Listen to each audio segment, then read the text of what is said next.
नमस्कार साथियों।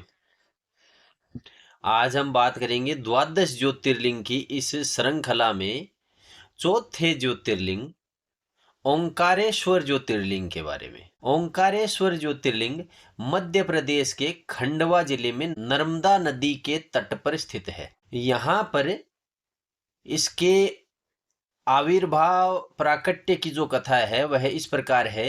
राजा मांधाता ने यहाँ पर नर्मदा नदी के तट पर तपस्या करी थी। शिव शंकर की यहाँ पर तपस्या करी थी और उनकी इस तपस्या से शिव प्रसन्न हुए और उनके बाद में उनको वर दिया कि मैं आपकी तपस्या से प्रसन्न हूं और आप मनचाहा वर मांगे।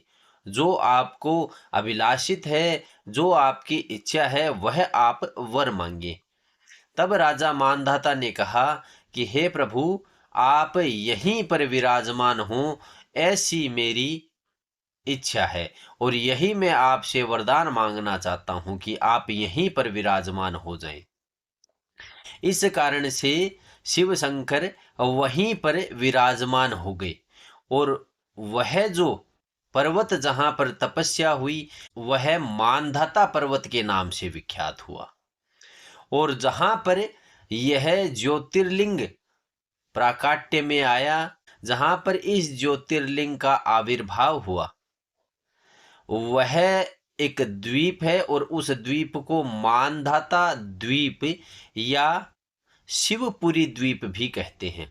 तो वहां पर शिव ज्योतिर्लिंग के रूप में विराजमान हुए। इसे ओंकारेश्वर ज्योतिर्लिंग कहा गया।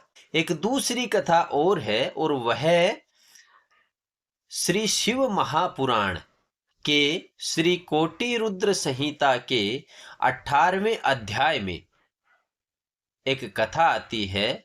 वह इस प्रकार है कि नारद जी एक बार विंध्याचल पर्वत के पास गए तो वहां पर विंध्याचल पर्वत ने गर्व से, घमंड से नारद जी को कहा, मेरे यहाँ पर किसी भी चीज की कमी नहीं है, आप इसे महसूस कर सकते हैं, देख सकते हैं। तब नारद मुनि ने एक लंबी सांस भरी तो विंध्याचल पर्वत ने नारद मुनि को कहा कि आपकी इस लंबी सांस का क्या कारण है, आपने जो आह भरी है उसका क्या कारण है। मेरे यहाँ पर किसी भी चीज की कमी नहीं है। अगर मैं यह समझता हूं तो आपने किस कमी को देखते हुए यह जो लंबी सांस भरी उसका कारण बताए मुनिवर।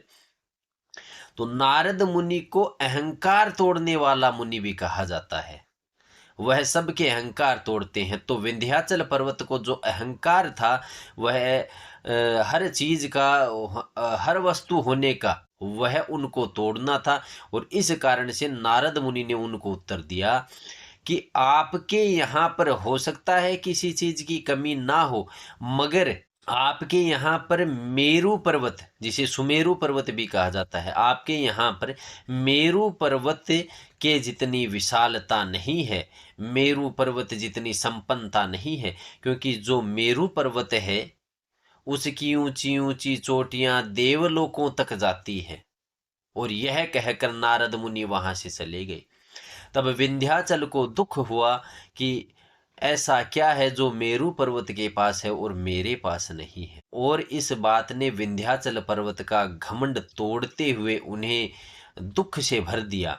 तो विंध्याचल पर्वत ने नर्मदा नदी के किनारे जहां पर ओंकारेश्वर विद्यमान है वहीं पर एक पार्थिव शिवलिंग का निर्माण किया और उसके ध्यान में मग्न हो गए और 6 माह तक उन्होंने लंबी तपस्या करी। तब शिव वहां पर उनकी तपस्या से प्रसन्न हुए और उन्हें दर्शन देते हुए कहा कि हे भक्त, मांगो, क्या वरदान तुम्हें चाहिए, जो तुम मांगोगे वह तुम्हें मिलेगा। तब विंध्याचल पर्वत ने कहा कि हे प्रभु, मैं यह चाहता हूं कि आप यहाँ पर विराजमान हो जाएं। तब शिव ज्योति स्वरूप में उस पार्थिव शिवलिंग में विराजमान हो गए।